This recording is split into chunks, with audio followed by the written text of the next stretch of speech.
some illegal, scary substance that you shouldn't give your kids. Believe it or not, 15 to 20 years ago, people thought creatine was like a steroid or some illegal, scary substance that you shouldn't give your kids or let your kids use. But believe it or not, it's actually naturally occurring. You eat creatine on a daily basis and you have creatine in your body as we speak. So with that being said, what is creatine? What does it do for you, and should you be taking it? I'm going to be answering all three of those questions right now. Our body has three ways of providing energy for us, and in this video, we're only going to be covering the first one, which is our primary one. It's the one that we can do without oxygen. It's really fast turnaround time, also comes with the side effect of only lasting upwards of 30 seconds. So this is the energy source that you're using whenever you're sprinting or doing a very heavy resistance training exercise, things along those natures, right? Now here's a brief diagram of how this kind of works out. You ingest the food source, that food source is breaking down inside of your body, and after a few steps we get ATP. ATP is going to be your primary energy source for your body, and a lot of it is stored in your muscles, but we only have so much. So when we use this ATP, we're using it for whatever function we're doing, say sprinting, and that function gives us the energy. So we're using the ATP, poof, energy, there we go. And then the leftovers is going to come down here as ADP. The difference being this is triphosphate and this is diphosphate. So 3 P's down to 2 P's because we used a phosphate. Now, thankfully, our body has a way to very quickly turn this ADP back into ATP so we get more energy. But like I said, it only lasts upwards of 30 seconds, so we don't have that good of a turnaround time at the end of the day. But one thing we can try to do is increase the amount of ATP we can produce. Instead of gassing out at about 30 seconds, maybe we can gas out at about 45 seconds, maybe upwards of a minute even. It just depends on how much ATP we can actually produce. But how do we do this?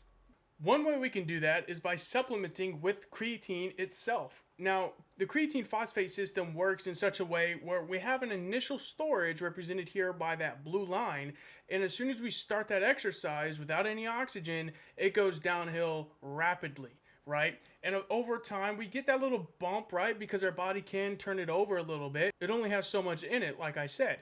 So eventually it's going to taper out and eventually decline to the point where we have to stop completely and recover.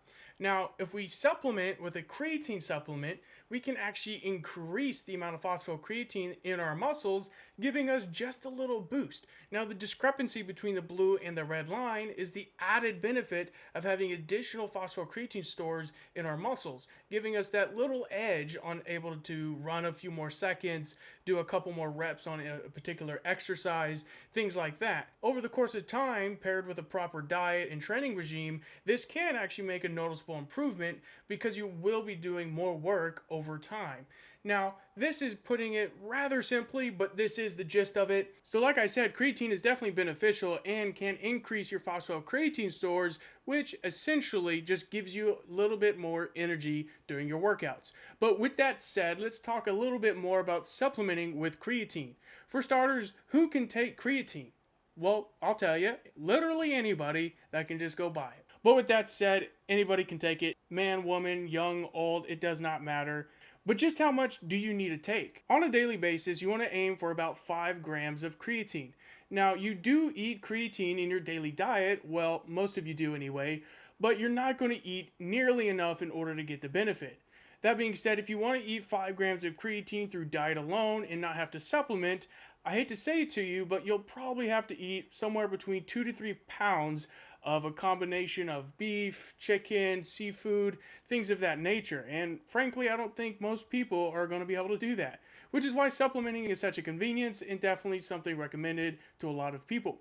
Now, the type of creatine you should be going after is just creatine monohydrate. It's the one with the most studies, several thousand to date, and all of which conclude that creatine is harmless and does show signs of benefits with exercise performance. With that said, you can take any other kind of creatine. It's really all the same at the end of the day. If you try to find more information online, you might see something called creatine loading, and that's simply when someone tries to take 20 grams a day for about a week or so and then tapers down to about 5 grams every day thereafter. It's just a way for some people that want to rush the process and fill their muscles with the creatine quickly and don't want to wait an extra week or two do in order just to get the results. With that said, you can do either. I tell most people just to do 5 grams a day, and then after 2 to 3 weeks, you should start seeing maybe potential improvements, primarily coming from the numbers of any kind of weight or repetition you're doing, because that's the easiest way to determine progress. Something a lot of people do complain about is gaining weight when they start taking creatine.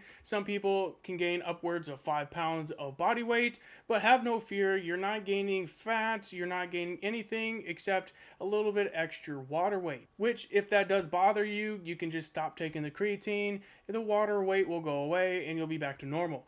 But with that said, the water isn't actually going to be any kind of harmful to you. It's not going to make you look any worse, anything of that nature. So if you're okay with potentially putting on a few pounds, by all means. And something else I want to add with the 5 grams a day, yes, you do want to take it on the days that you don't even train. And a note about taking 5 grams a day, yes, you want to take it even on the days that you don't work out. So quite literally take it every single day until you want to stop. With that being said, if you made it this far in the video, I really appreciate it. And to show you got this far, just comment down below your favorite exercise and I'll give my opinion on it.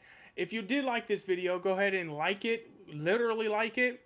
And then go ahead and hit the subscribe button for future videos coming out. And I really appreciate it. Thank you. See you next time.